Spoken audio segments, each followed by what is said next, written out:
Module 1, Sports and Entertainment.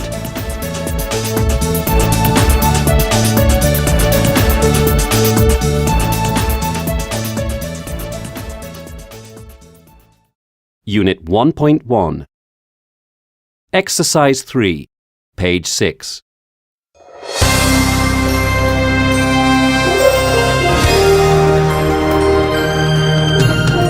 A Journey Under the Sea.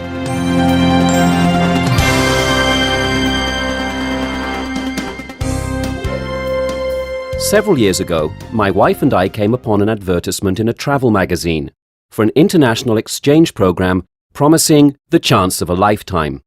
Not one to let such an intriguing opportunity pass me by, but a bit hesitant about taking such a leap into the unknown, I did some research and discovered that the program involved something called house swapping. After much discussion, my family and I decided to, as they say, go for it. Consequently, we were soon setting off for a holiday in the Peak District of England, while our exchange partners were settling down for their vacation in our flat back home in Mount Vernon, Washington. The exchange was for a month, and the time passed quickly. To end our time away on a high note, we decided to travel to Paris via the engineering marvel known as the Channel Tunnel. Being on a fairly tight budget, we opted for a package deal which included round-trip tickets on the Eurostar passenger train, 5 nights in a 3-star hotel in Paris, metro passes, and unlimited use of the Paris bus system. When the package still hadn't arrived after a week, I began to think that perhaps our trip hadn't been such a good idea after all. Maybe it was a sign that we shouldn't go. The tickets and vouchers eventually arrived, and I scolded myself for having had such silly thoughts. On the day of departure, with plenty of time to spare, my 2 teenage children, my wife and I stood waiting eagerly on the platform at Waterloo Station. At exactly 7:57 a.m., we boarded our train and began our journey through the picturesque county of Kent. About an hour into our journey, an announcement in both English and French informed us that we were about to enter the Channel Tunnel. The Eurostar adverts had boasted proudly about the engineering feat that was the Channel, and the convenience it offered to those travelling between England and the continent. They had spoken highly of the lack of rough seas, and to me, a person who gets seasick very easily, this was a major selling point. When all is said and done, however, I must admit that there were moments when I felt quite nervous about travelling 50 metres below the bottom of the English Channel. Inside the tunnel itself, there really wasn't much to grab my attention, no posters or other artwork. So I busied myself studying the occupants of our carriage. Some calmly read novels or newspapers, others quietly looked through business reports and notes. I quickly realized, however, that most of my fellow passengers were like my family, in that they looked excited and very happy to be enjoying such a novel travel experience. Our underwater journey ended as quickly as it had begun. All of a sudden, we left the darkness of the tunnel behind and nosed out into the light of the pleasant French morning. The tracks being well built, we quickly accelerated to 300 kilometers per hour, the speed of a Boeing 747 at takeoff. We arrived in Paris's busy city centre a mere 180 minutes after leaving London. That journey, and indeed the whole time that we spent on the exchange program, have given us all a yearning for new experiences, and many wonderful memories that we will cherish forever.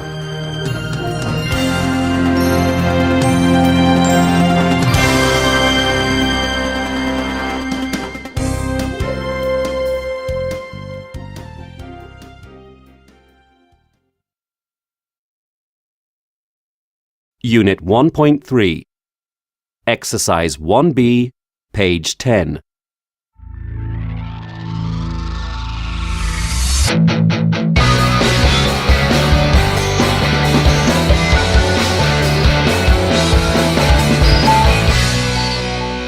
I can see pictures of people cycling and playing basketball.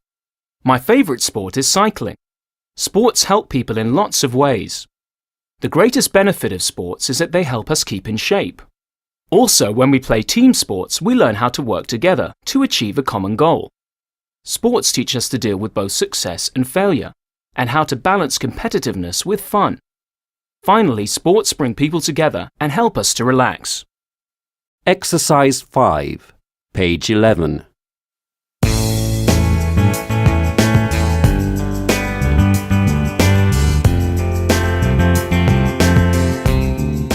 The London Marathon.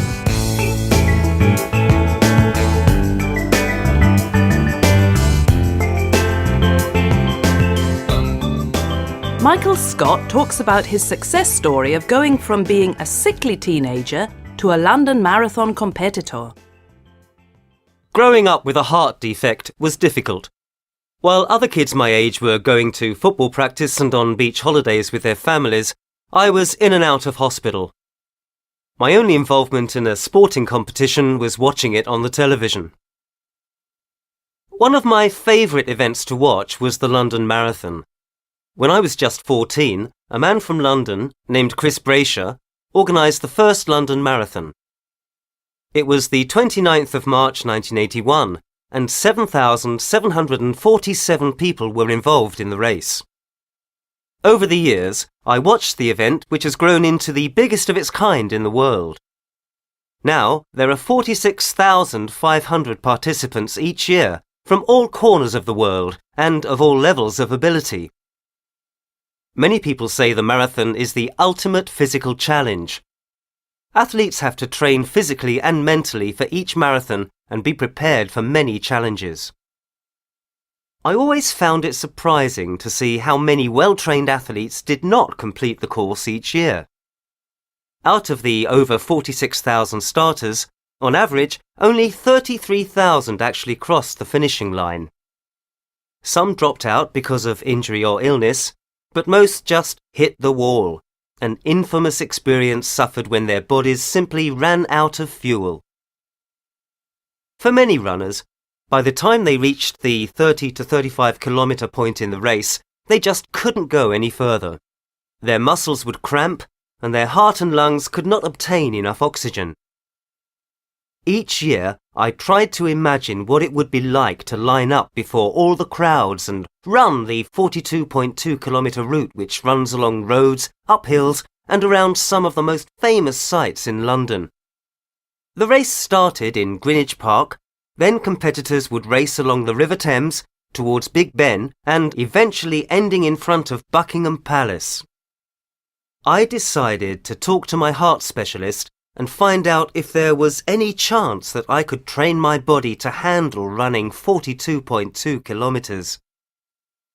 At first, he thought I was joking, but soon he realised how important this was to me. I began walking for a few minutes at a time, increasing my intensity until I was able to walk for 10 minutes a session. At the same time, I started lifting weights to build muscle strength. Over the course of a year, I progressed from just walking to running. Running became a daily thing for me, and I was building more strength and confidence with every step. My doctor was thrilled with my progress and allowed me to continue forward.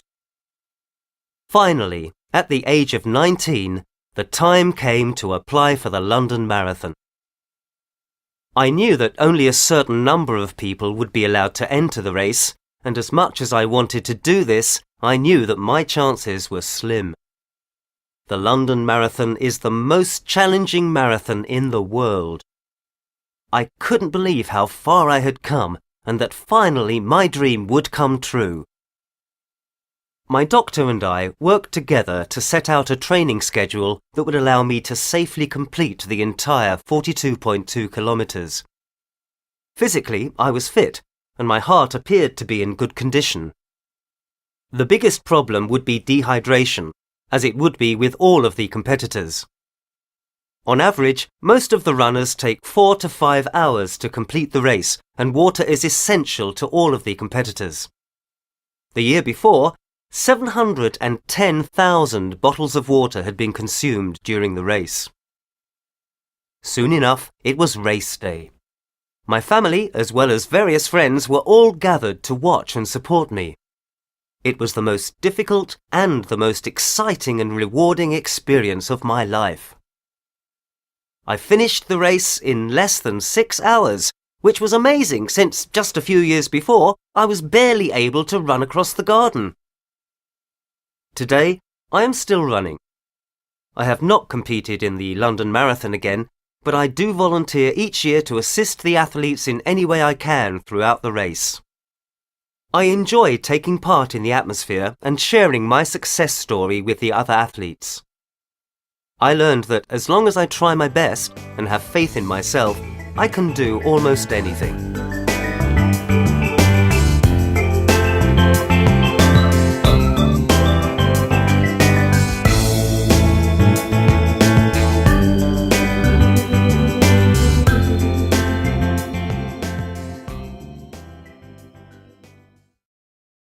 Unit 1.5, Exercise 6, page 15.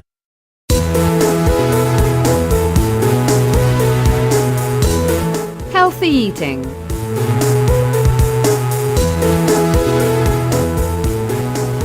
Fresh from his campaign to improve the quality of meals offered to children in British schools, television celebrity and well-known chef Jamie Oliver is on the warpath again. In his new television series, Jamie's Ministry of Food, he will try to improve the quality of food offered to children in their homes. According to Jamie, very few parents know the basic principles of cooking, so their children are being raised on an unhealthy diet of junk food.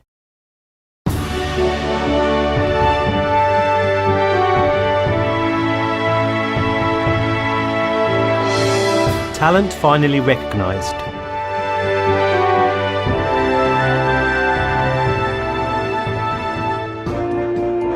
Last night was the night to be in downtown Hollywood.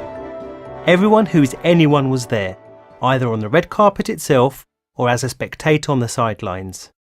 Cameras flashed and fans applauded as the stars exited their luxurious cars and entered the theatre for the event that everyone had been waiting for. The highlight of the evening was when the gorgeous and gifted Miss Cameron held the prize she had waited so many years to get high above her head and tearfully dedicated it to her mother.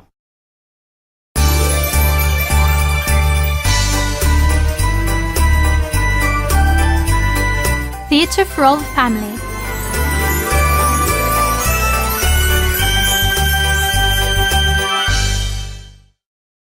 Why not do something a bit different with your children this Christmas holiday? The Tip Top Children's Theatre's latest production for the holiday season is a series of puppet shows based on some of the most popular pantomime stories. Each week in December, there will be a different thrilling puppet pantomime for you and your children to enjoy. What's more, every child who attends will receive a puppet as a Christmas present. Be sure to book early or you could miss out.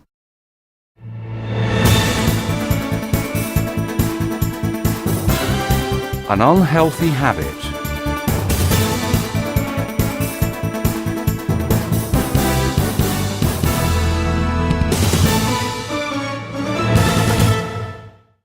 Shocking though it may seem, research shows that most American children spend at least 4 hours a day sitting in front of the box. What that means is that over a year-long period, these children watch over 1,000 hours of TV. Many experts are worried about the effects of this on children's health.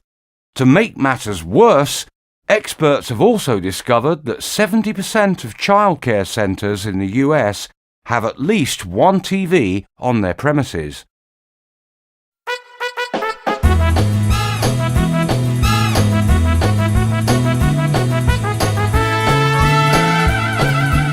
Better in the theatre.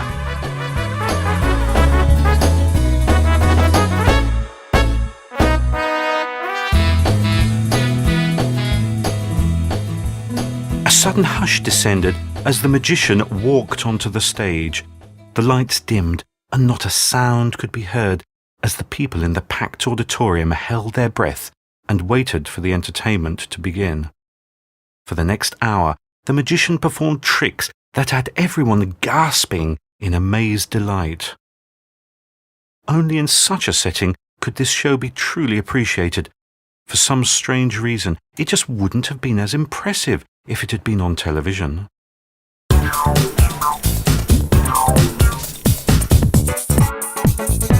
Unusual, useful learning.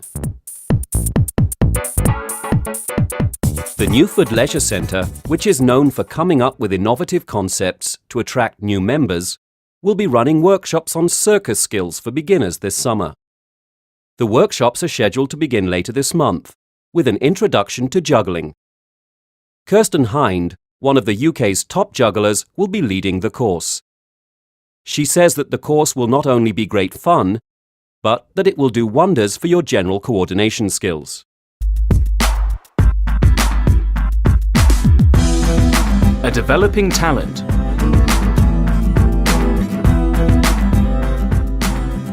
Kate Daniels is not your typical teenager. Discovered by a record producer just over a month ago, this accomplished young lady has become a star practically overnight. Her mornings are filled with practicing her scales, and her afternoons are taken up with recording an album of her songs. Kate has stopped attending classes and now has all her lessons with a private teacher. Unit 1.6. Exercise 8, page 17. The last film I watched was The Devil Wears Prada. It was a really funny film starring Meryl Streep as the boss at a fashion magazine and Anne Hathaway as her assistant. The film was directed by David Frankel and was very funny indeed. The main character, Andy, is a shy college graduate who gets a job at trendy fashion magazine Runway. Despite her best efforts, she soon finds herself having trouble keeping up with her boss's outrageous demands. This is not a usual Hollywood blockbuster full of special effects, but it is a great film for people of all ages. You shouldn't miss it. Unit 1.7. Exercise 3, page 18. My brother plays basketball every day after school, but I personally can't stand it. I just don't see the fun in bouncing a ball up and down and running backwards and forwards for hours on end. I believe that there are far more interesting sports you can play. Exercise 5, page 18. Speaker 1. I do see the attraction of bungee jumping and snowboarding and so on.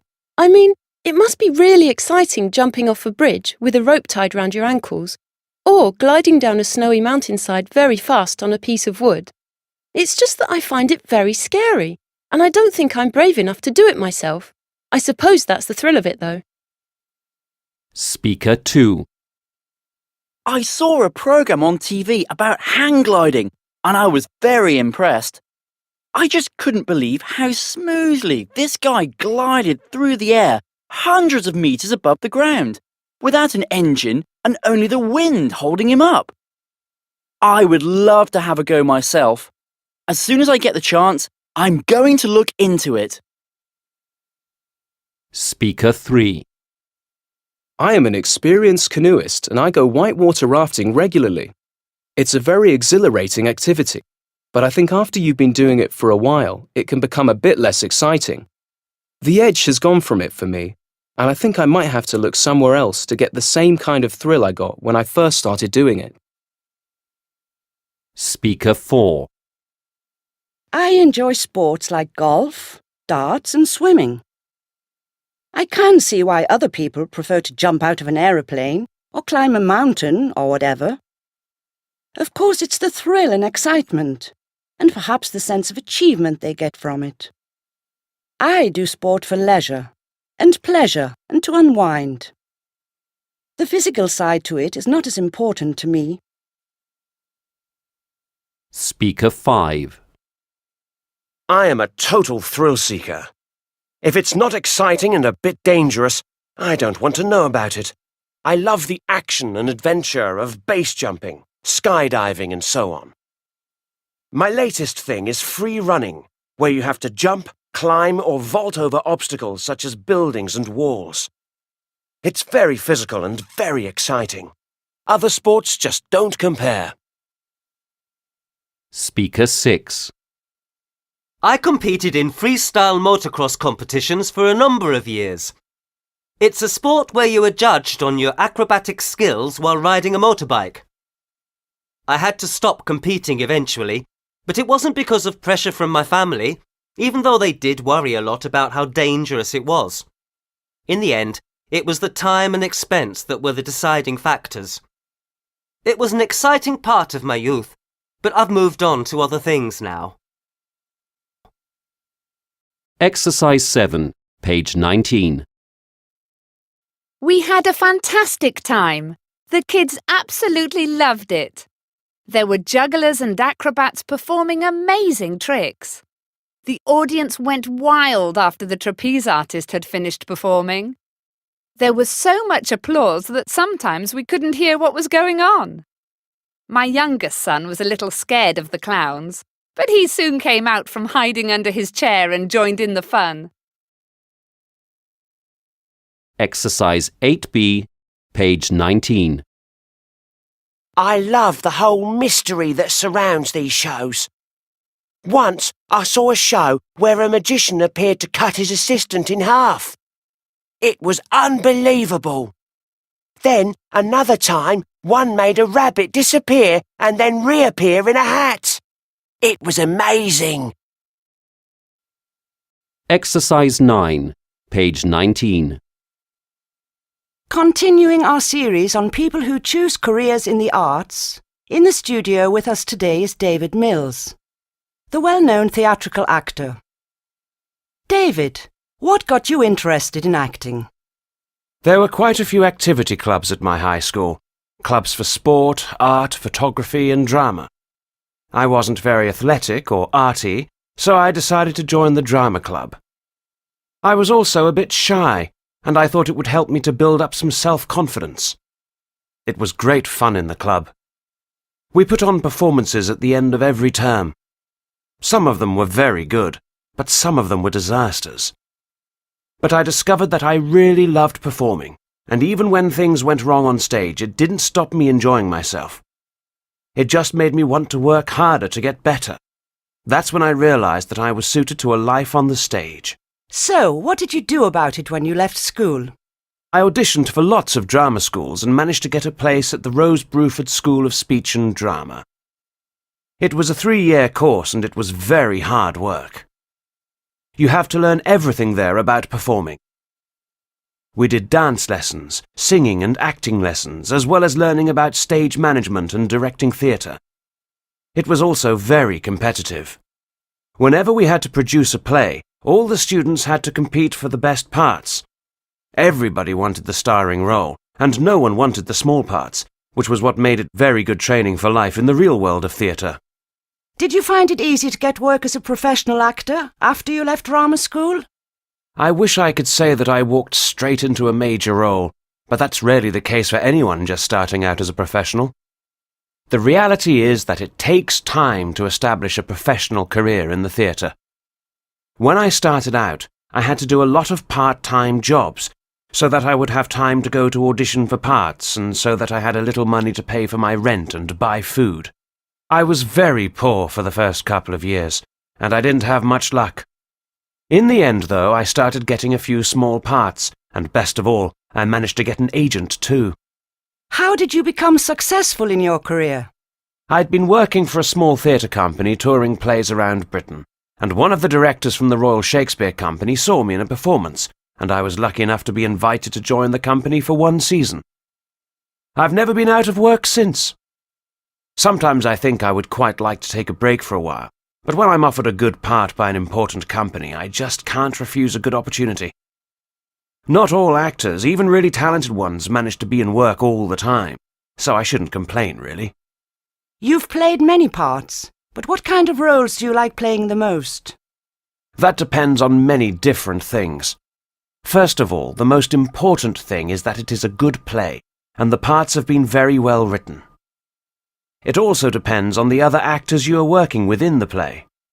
I might really love the part I've been given, but if I can't develop a good working relationship with the other actors, then it can end up being a very disappointing experience. I suppose, though, that like many character actors, the kind of parts I really have fun doing are in comedy roles, or getting to play the evil villain, because they're the kind of roles that you can play around with a lot.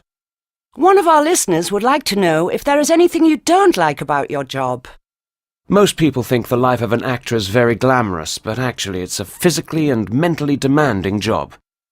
You have to work long, unsociable hours and often spend months away from home on tour, which makes it difficult to have a stable family life. But I don't really mind any of those things, as I love my work. The only thing that gets on my nerves is working with actors who are badly behaved or moody. Some people think that because they are talented, they can behave just as they please, and it's very annoying to work with people like that. And finally, what are your plans for the future? Well, I've been acting for nearly 30 years now, and I think that with all the experience I have in the theatre, I would quite like to branch out a little and do some directing. At the moment, I'm trying to get producers interested in funding a project that I have in mind. I have a fantastic idea for a show I want to do, and I know which actors I want to play in it.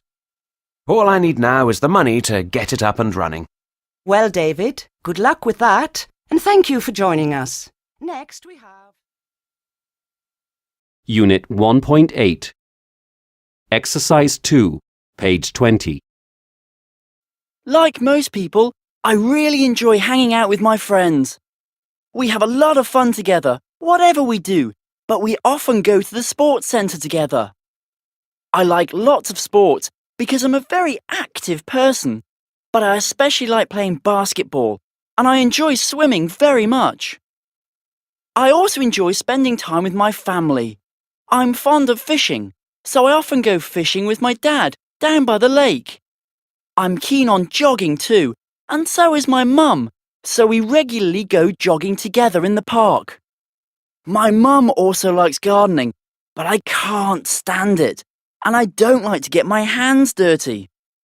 I'm not keen on reading either. I do enough of that at school and for homework, and I just hate drawing. I don't see the point in it, and I find it very boring. I really enjoy surfing the internet though. I find it very interesting, relaxing and fun. Exercise 4, page 21. Both horse racing and motocross are challenging sports. Although horse racing can be a great form of exercise, it can also be quite dangerous. For example, if the horse falls, the jockey may break their leg or injure their head. Similarly, motocross could be dangerous if the rider loses control of the bike and crashes it. In spite of all the dangers, these sports require a high level of fitness so they can help you stay in top shape. Exercise 6, page 21.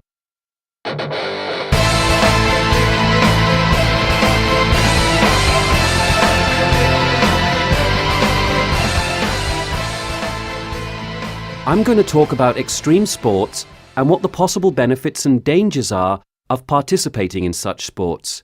I will also express my personal opinion about extreme sports compared to other sports. Extreme sports include activities such as snowboarding, hang gliding and ice climbing.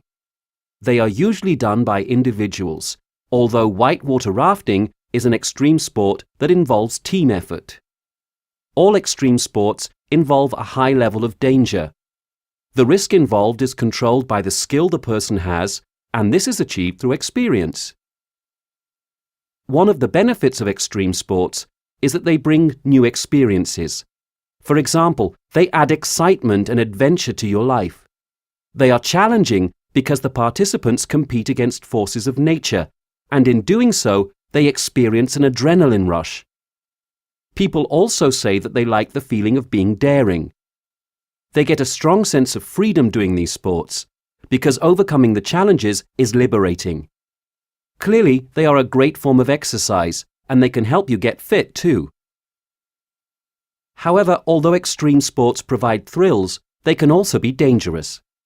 The risk of injury is very high if athletes lose control. It is true, of course, that people can be quite badly injured just playing a friendly game of football. Injuries such as broken legs are not uncommon, but the risks involved with extreme sports are far greater. If you lose control of a hang glider and crash, it is very likely that you would break bones, injure your back, or even get concussion. Falling from a great height, I think you would be very lucky indeed to escape serious injury. Personally, I'd prefer not to do extreme sports, in spite of the fact that they look very exciting. Although I admire what some of these people do, I'm not very keen on the idea of doing something that is dangerous and carries a high risk of serious injury. I'd rather keep my feet on the ground and jump to put a ball in the basket along with my team. I prefer sport that has a set of rules to ensure the safety of the players. I think I will leave others to enjoy the challenge and risk of extreme sports.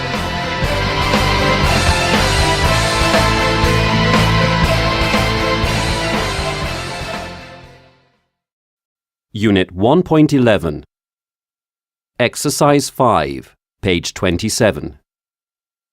Transport.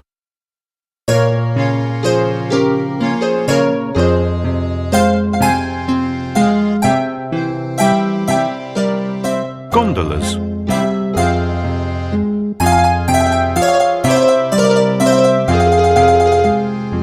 In a city like Venice, it stands to reason that the principal mode of transport would be some sort of boat. Say the word gondola, and romantic moonlit evenings spent lazily floating along any one of Venice's countless canals springs to mind. However, gondolas are far more than that. Before the advent of motorized boats, gondolas, because of their maneuverability and speed, were used to transport both people and goods within the city and to the nearest islands. Originally used as a private means of transport for the wealthy, gondolas quickly became a sort of taxi for people of all classes to get from one part of the city to another.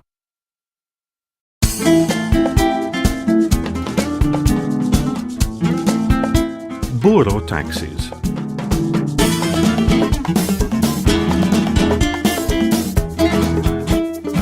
There is a very interesting means of transport available in Spain.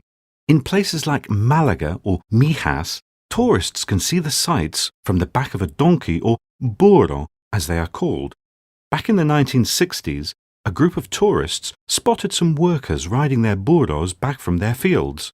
After having their pictures taken with the burros, the tourists asked if they could go for a ride. The workers agreed that they could for a small fee, and the tradition of the burro taxi was born. In the town of Mijas, there are about 60 of these four-legged taxis, and, even if you don't know exactly where you want to go, the burro's owner will take you for a pleasant half-hour ride along the main streets for a very reasonable price.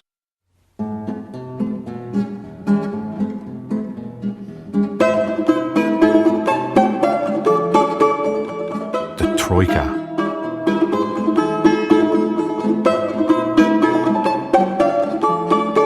The Troika, a Russian carriage or sleigh drawn by a trained team of 3 horses running abreast, is, for many, a symbol of mighty Russia herself. It developed as a means of efficiently crossing vast distances and negotiating long and difficult roads at great speed. Up until 1860, the Troika was the primary means of transport in Russia. A journey in a Troika is a wild, exciting and memorable experience. The horses that pull the Troika are arranged so that the centre horse moves straight forward at a trot, while the 2 outside horses move at a smooth gallop with slightly outward bent heads. The jingling sound of bells on these elaborately decorated, colourful sleighs can be heard for miles around. The Troika has come to mean so much more to the Russian people than a mere means of transport. It is an image of Russian freedom and the Russian soul and spirit.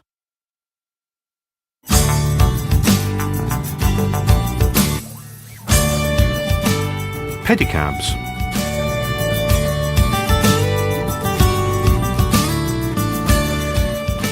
Visitors to Britain may be surprised to come across a new form of transport.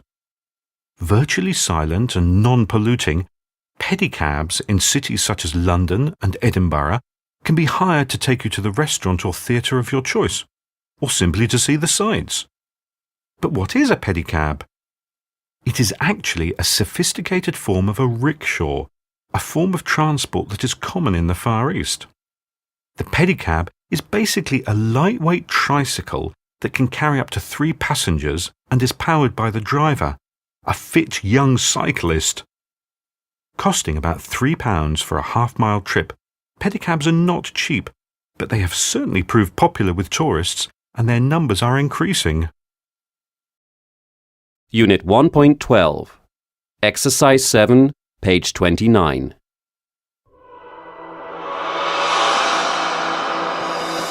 Journey to the centre of the earth. It is difficult for me to tell what the real time was, but I suppose it must have been 10 at night. I lay on the raft, almost unconscious, in a sort of half-dream. I saw strange visions of huge elephant-like creatures side by side with great sea monsters, which were combinations of gigantic fish and animals. The raft suddenly turned around on the current and entered another tunnel. A mist seemed to drift from the roof of the tunnel, through which the moonlight shone, casting its brilliant light on our thin, exhausted figures. The light grew brighter as we moved forward, while the roof sloped upward, until at last we floated once more into a vast, water-filled cavern, whose high roof was hidden in a bright cloud of mist. At the side of this underground lake, a small cave with a sand-covered floor offered us a place to stop and rest our weary bodies. My uncle and the guide moved as if they were in a dream. I was afraid to wake them because I knew how dangerous a sudden surprise can be to someone in this state, so I sat down beside them to watch. As I did so, something moving in the distance caught my attention. It seemed to be floating on the surface of the water, and it was coming toward me. I knew at once that it was something monstrous. It was the size of a whale, with hideous jaws and 2 gigantic eyes, which stared fiercely at me as it approached. I tried to stand, to run in any direction, but my knees were shaking too much, and I nearly lost consciousness. And still the mighty monster advanced, making a strange noise like nothing I had ever heard.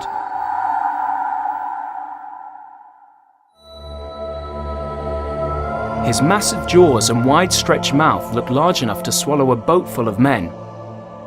I discovered that his mouth was like a shark's, but his body was that of a giant crocodile. In order to catch us in his mouth, he had to turn onto his back, which made his legs kick up helplessly in the air.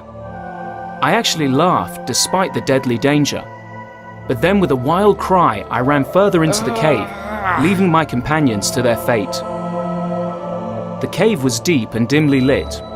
After about 100 steps I stopped and looked around. The sandy floor of the cave was covered with the bones of reptiles and fish, bones which had been freshly chewed. I felt sick and my body shook with horror. As the old saying goes, I had fallen out of the frying pan into the fire. Some beast larger and even more ferocious than the shark crocodile lived in this cave.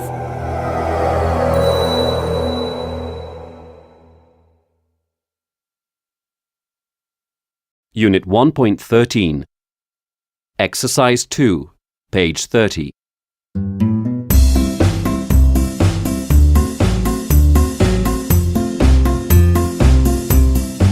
Our energy resources.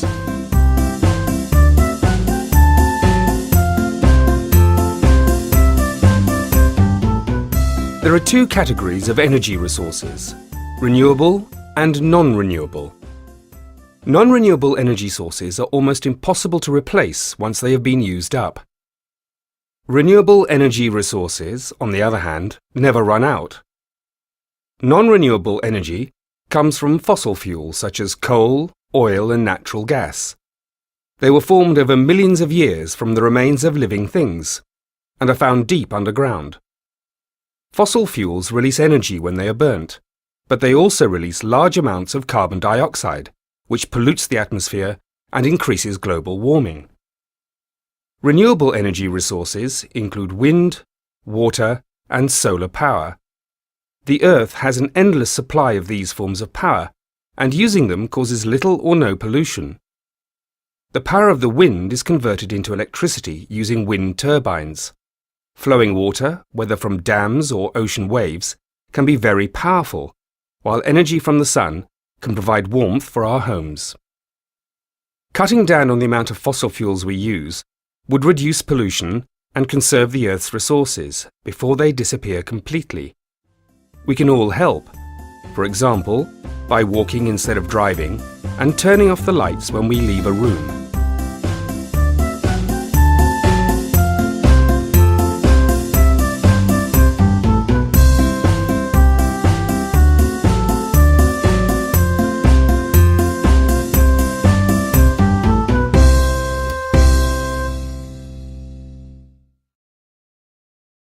Exercise 5, page 30.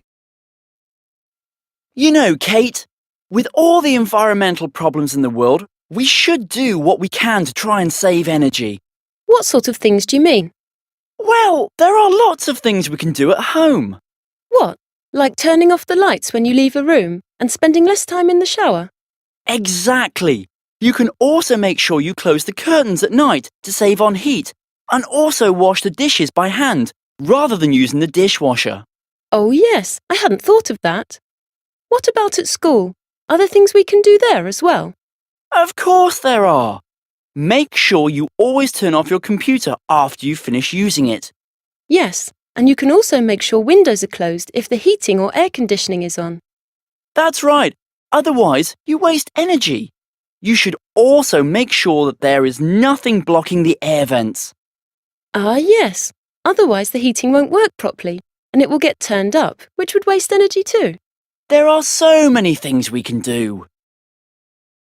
Module 1. Focus on RNE. Listening Part 1, page 34. Speaker 1. My friends think I'm a little bit old-fashioned, but I really believe that the only place to see a film is in the cinema. There's something special about the atmosphere that you can't get alone at home. Maybe it's the big screen, the music, the other people that are sat with you, or maybe it's just the fact that you've decided to go out for the night. I can't wait for films to be released months later on DVD, and all the advertisements on TV just drive me crazy. And to be honest, these films are meant to be seen on the big screen, aren't they? Speaker 2. With all the channels on TV, there's always something to watch. I really don't see why I should pay to see these films when there are so many on TV that I can watch in the comfort of my own home. I don't even have satellite or cable. I'm exhausted at the end of the day, so I just want to sit down, switch on and watch something so that I can relax. I don't even mind the advertisements. I get so tired of people complaining about ad breaks. I mean, the channels have to make money somehow, don't they? If you can't put up with them, switch off. Speaker 3. It's changed the way I think about films. I used to be one of those people who were first in the queue when a new film was released. And, okay, I still go to the cinema once in a while, but DVD is second to none. For one thing, the picture quality can't be beaten. A film looks better on my TV at home than it does in the cinema. And let's not forget the cost. I can rent a DVD for a few nights, see it as many times as I want, have all my friends over, and it still costs less than the popcorn at the cinema. Speaker 4. We don't have a TV anymore. My son was glued to the TV all the time, and I got really annoyed about it. One day, he got back from school to find that I'd given the TV away. You should have seen his face. It wasn't easy at first, but we all got used to living without a TV. It makes going out to the cinema as a family all that more special. Watching a film is now a family treat. We often go for a meal afterwards and make an evening of it. Don't think the house is quiet, though. I had to buy my son a drum kit to make up for the TV. Speaker 5. I know this home cinema system cost a lot of money, but in the long run it'll save me money. I don't need to leave my flat to see films at all, and to be honest, I don't want to. It has turned my living room into a cinema with a fantastic picture and superb sound. It's got all the advantages of home, with none of the disadvantages of the cinema. No one will annoy you by talking too loud. There are no mobile phones ringing all the time. and you don't need to brave the freezing cold to get to the cinema. Speaker 6. I didn't want to fall into that couch potato trap. You know, sitting in front of the TV all night, every night, like my parents. My friends felt the same way. You eat too much and you don't get enough exercise. On the other hand, we wanted to get together and watch films. That's why I bought a laptop, and now we can watch films wherever we are. It's quite funny, really, seeing me and my mates all around a table in a cafe or sports centre watching a film. We've even been thrown out of some places because we've been laughing too loud. Listening Part 2, page 34. So, where did you go on holiday this summer, Charlie? St. Petersburg, but only for a few days. I wanted to do something different this year. For the past 3 years, I've been going to the seaside. And to be honest, Emma, I was getting bored of sitting on the beach for 2 weeks. So I thought I'd take a city break this year, and it was one of the best holidays I've ever had. Isn't St. Petersburg cold in the summer? I can't stand the cold. That's why I always try to go somewhere hot on holiday. I was there in July, and the sun was shining every day. It wasn't boiling hot, but I certainly didn't need my coat. I was wandering around in a t-shirt most days. Really? So, where did you go? I know you like art and history, so I suppose you went to all the museums. Look, there are over 200 museums in St. Petersburg. There was no way I could even visit 10 of them. I just didn't have enough time. I went to the Hermitage. You must go. I spent all day there, and it's so big that even if I spent a week there, I wouldn't get around all the exhibits. 2 hours in a museum is too much for me. Apart from the beach, all my holidays involve plenty of shopping, eating out at great restaurants, and dancing the night away. St. Petersburg has got all that. You should try some of the shops on Nevsky Prospect. It's got everything that every other capital city has got and much more. I went to some fantastic nightclubs as well. Not the ones that all the tourists go to, but the ones the locals hang out at. How did you find out about all that? When I go on holiday, I have trouble finding my way back to my own hotel. The internet. Before I went, I downloaded as much information as I could, so by the time I got there, I knew exactly where I was going, how much it was going to cost, and how I was going to get there. Was it easy to get around the city? I mean, it must be huge. It is, but it's got a fantastic metro system with some of the most beautiful architecture I've ever seen. A beautiful metro system? Then it's nothing like the one I travel on every day. Not at all. You should see the station at Avtovo. It has fantastic columns made of marble and glass. I was really impressed, not only with the architecture in the metro, but with the place as a whole. I tell you, next year I'm going to go on another city break. You get back after your holiday and you really feel that you've done something worthwhile. It sounds great, but until I find a city break that is by the seaside, I'm going to stick to my beach holiday.